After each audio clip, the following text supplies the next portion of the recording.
No. Well, medical marijuana, oh, you know what? I have to ask John. I forget. I think they might have rejected the bill on the last election, which was so sad. I mean, but you still have the individual. it's amazing that it's mental illness. Well, a lot in California it do, failed, but a lot of the people who are growing it voted against it because they know once it gets legalized, big business is totally. Oh yeah, and also there was some rationale about how it would. What was the thing for the medical marijuana? They didn't want it to be done in a slipshod manner. I can't remember. There was some. Yeah, there are probably there was so many. Well, they're trying to figure out the guidelines because can you drive with under the influence? How much can you have in your bloodstream? Yeah. Like all the stuff that with alcohol, they don't have that in place. Right. That was the one guy. I forget who it was. Some guy said that was his main concern about legalizing it, that there weren't enough safeguards in place. Yeah. And I think that that's correct. I feel like I'm famous. This is what paparazzi is like, right? I have no idea what it looks like. And how about you? Do you could be.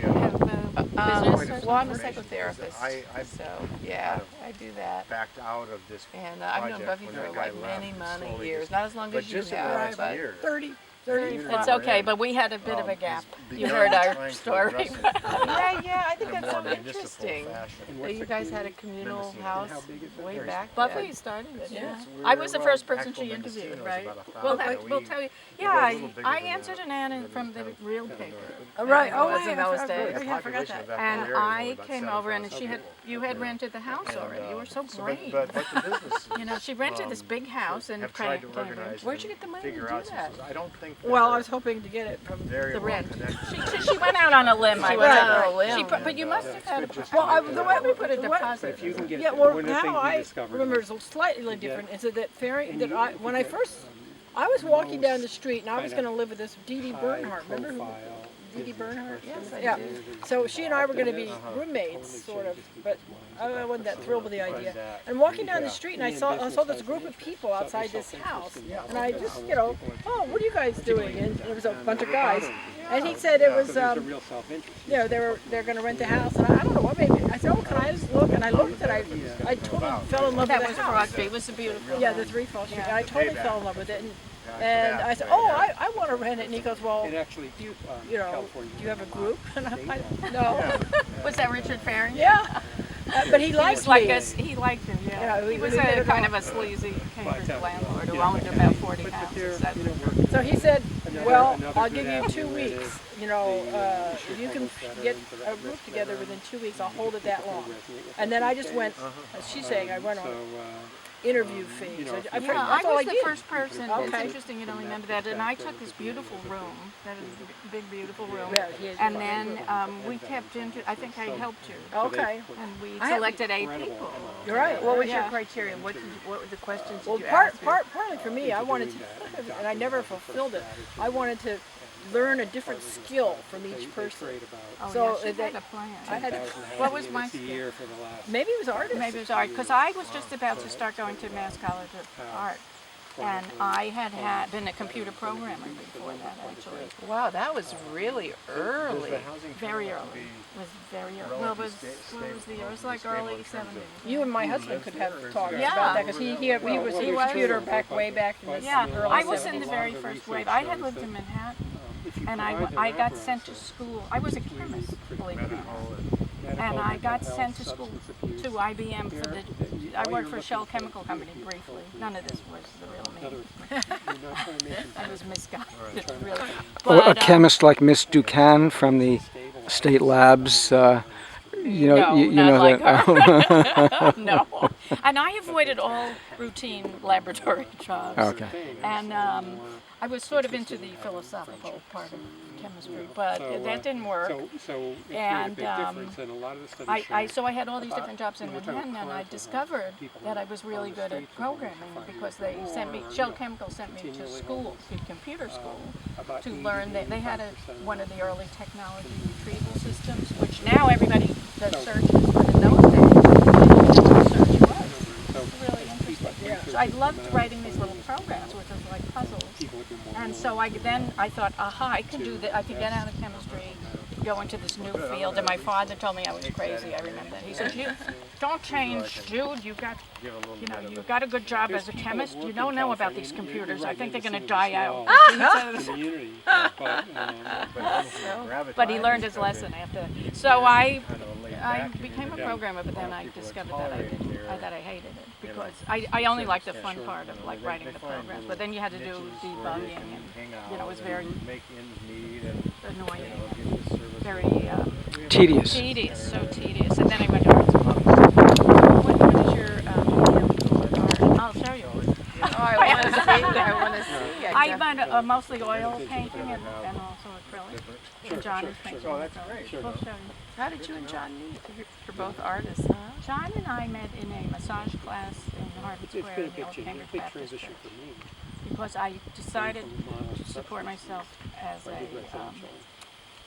I decided that I wanted to become a painter, and I needed a way to support myself. I Chop decided, wood, carry water kind of job. yeah, I decided to programming. I could tell wasn't. So I had some. I went into an early Gestalt therapy, semi-primal screen type of a group, a therapy group. I did Gestalt too. You did, yeah. Well, when you And I Was that after I left? It must have been. No, I think it was while I was there. You know what's fascinating? One of the reasons that started me is we went to Linda Seymour's one night. Where is Linda? adding kind of that. Sharma. She changed her name. Oh, do you still know her now? Yes. Yes. Okay. We went over to her house and we had a big group party and marijuana smoking. Right. And we wound up sort of, and I felt very tense. This is interesting. And we wound up sleeping in a big pile on the floor in her living room. rigid about And when I woke up, I felt really relaxed, and I thought, I think I need group therapy because there was something about the group that I could tell. How smart of It you to was, recognize actually. that. It was. Because that was pretty subtle. It wasn't like you had anything formalized or anything. You No. just felt that the group was good. That's so interesting. Yeah, I could feel how, after a while, how the group, Can't have solar panels. I just changed my whole feelings. I had been through a few hard things before that, I'm sure that was working in me. And That had happened. That hard thing in particular had happened before this. it did, and I didn't realize, But sometimes I never realized that sequence. you And find also I had a yourself very in hard thing some with my mother so dying. it's a tourist destination. So then it I becomes went into like the group. Miami, It was a or, very a interesting. lot It of was a these good communities group, are really very small. interesting. It was like a mix of You've tried screaming to and Gestalt bust them and out regular therapy. or quote, drive them out, And be cruel to them. the Yeah, therapist, who was very far out, brought in a massage therapist to help us get into our feelings. That's how I first got into massage, from that very therapy-oriented. And I love doing it, and people start to say, "You're giving a really good massage." So then I thought, I could do this to make a living and be a painter. So that's how it was. Smart.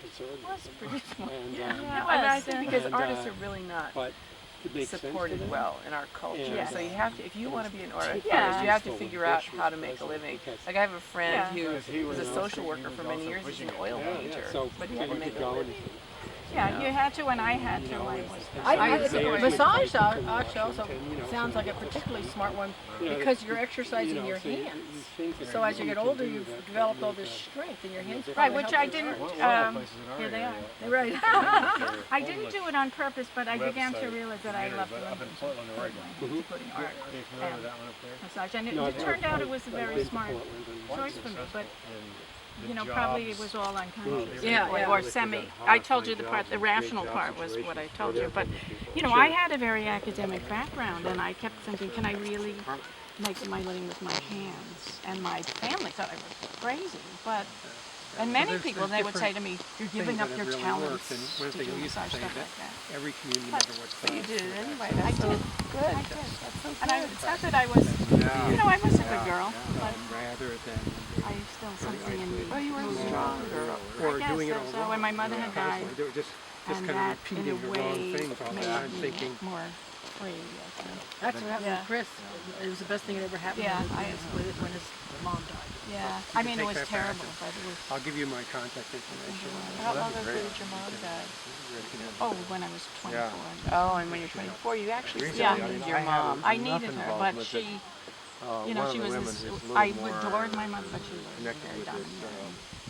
So you got to grow up. You and I have that in common. My mom died when I was 26. Yes, So and turned your out 20. mother was very different. Right. You, Oh yeah, remember? she's physically abusive. She has a lot more. She's been there forever. That's how she died. She drowned in the bathroom. One of the owners of our health food Were store. you there? No. She told me, you know, Yeah. I'm probably the only one of my friends whose wanted mother's these people still to alive. invite me She's to still their alive. meetings. 92. God She knew bless that her, I was huh? first Yeah, connected her with mind you, is which good. When I, She's fragile. you know, I didn't really medically take her and up on it. stuff. I didn't feel. Yeah, I wish wonder. lived closer. Yeah, where does she live? She lives in Missouri. My sister's taking care of her. But I visited her a few months ago. It was so nice to visit her. I just got close to her. She can't hear very well. She can't see very well. But I can tell that me being there brought her out. You know, I think my sister didn't talk to her a lot. She gets frustrated with my mother can't hear her. I have a lot of patience. I don't get. So I would just talk loud. If she couldn't hear me, I just talk louder. But I think the most important thing was I just kept her like this close. You know, and my mother is not a touchy-feely person, but she totally let me. People sometimes when they're old age, they change. My father died a few years ago. What are you? What have you You're got not here? filming video. Oh, yes. Oh, you are? I'm just not exactly sure when to stop. It is a video? My Yeah. father died when he was 98. See, and it's one can record. Yeah. He became. Oh wow, you're right on her face. There was an early to many part where I things, didn't have you it know, on, after but all I those got years, 'cause most he of this wasn't second half. Yeah. Interesting. or anything. That's but he was quite not a camera you and he got never- there. You know, they never said I love you. So you take a lot of pictures. But he said it. I do. It was very. You haven't ever shown me your etchings. Let me turn this off and we'll talk.